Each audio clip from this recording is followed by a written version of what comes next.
Good morning, everyone. My name is Allison. I'm Kelsey. I'm Anna. I'm Jack. And we're here to talk to you about the results of our sustainability research. So just a brief table of contents. We're going to be going over our introduction, our overall question, our hypothesis, research question, and datas. So for our introduction, why are we interested in sustainability among college students? Marquette, Michigan is a scenic natural area that attracts thousands of college students from around the world. We need to protect our area. The purpose was to examine how sustainability can make a positive or negative impact on college students. We are here for 4+ years, very temporarily, and we need to leave a positive impact on our area when we go. That way, we can continue positive, sustainable behaviors in our next journey. Why? This would also benefit Marquette for when we return one day for a visit. What is the problem that we are researching? Again, we want to know if by being sustainable, does it in turn make a positive impact on us, the students, and the world around us? So for our overall question, why research sustainability among college students? We research sustainability in a college setting to examine students' attitudes and behaviors. What makes the students' attitude towards sustainability positive and what makes it negative? All right, moving on to the research question. So the first one, why is sustainability important? As Allison has mentioned, we are here on campus for a short amount of time and we need to leave a positive impact on our area and continue those behaviors where we go next. The second one, what are the attitudes towards sustainability?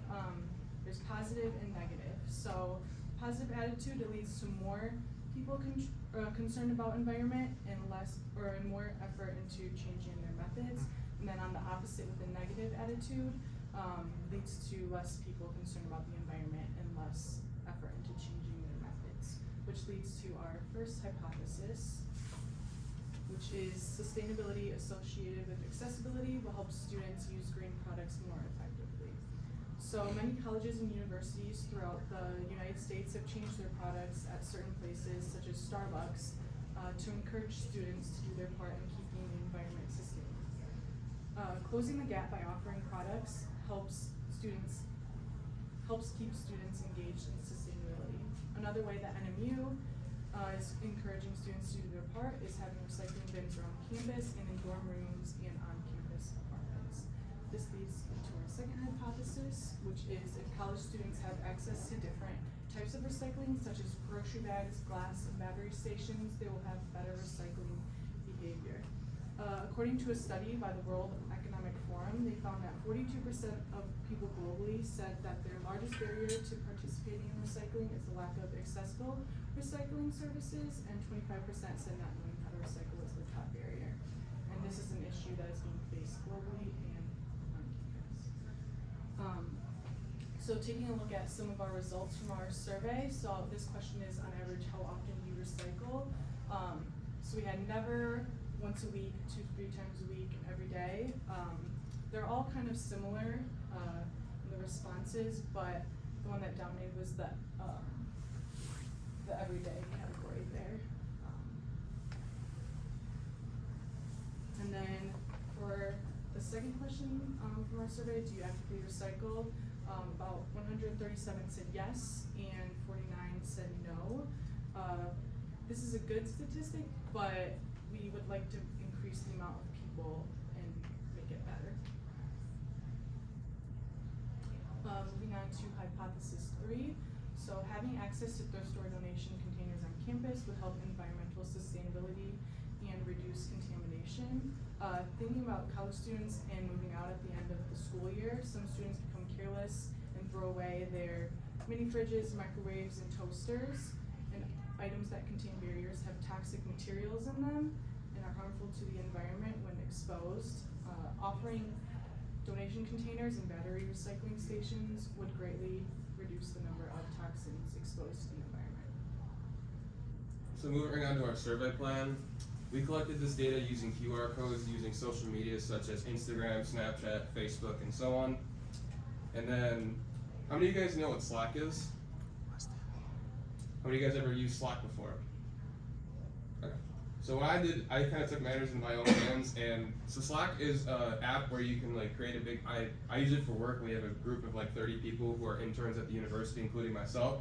So what I did was I actually asked my coworkers to take the survey, and then that got some responses, and that was a good way to get the survey out there. And I pretty much just said, hey, if you guys have a few minutes, please take this survey. This is for a class, and so on and so forth.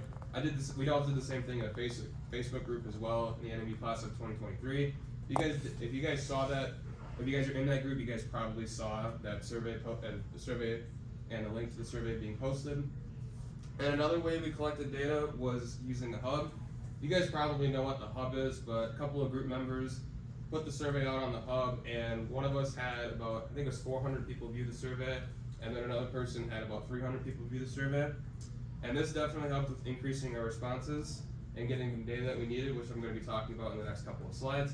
And then our methods of sampling were snowballing inconvenience, and another way we also collected data, like I said, was QR codes. We gave out QR codes to people in Dram, which pretty much just said, hey, can you guys take a few minutes to take our survey? And then also, and during the busy hours of Jamrich, and we were like in Jamrich Hall over by Starbucks, outside classrooms, and so on. So to gather our data for the research, which I'm going to be talking about in the next couple of slides, we used two different ways to collect the data. The first one was a t-test.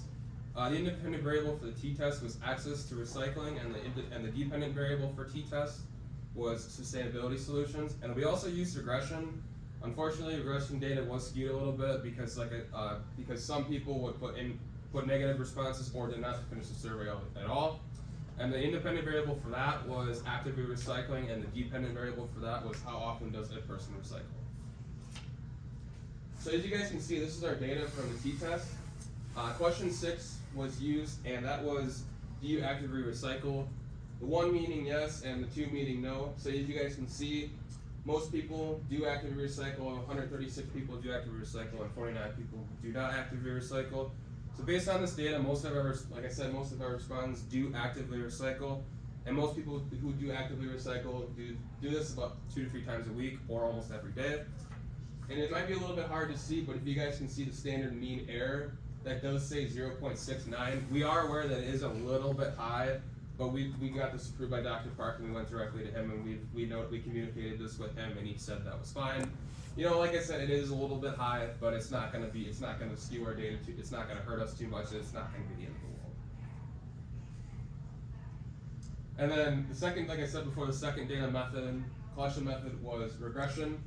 I used ANOVA. Unfortunately, some of this data was skewed because some of the responses were invalid. Some people put like funny responses or negative responses.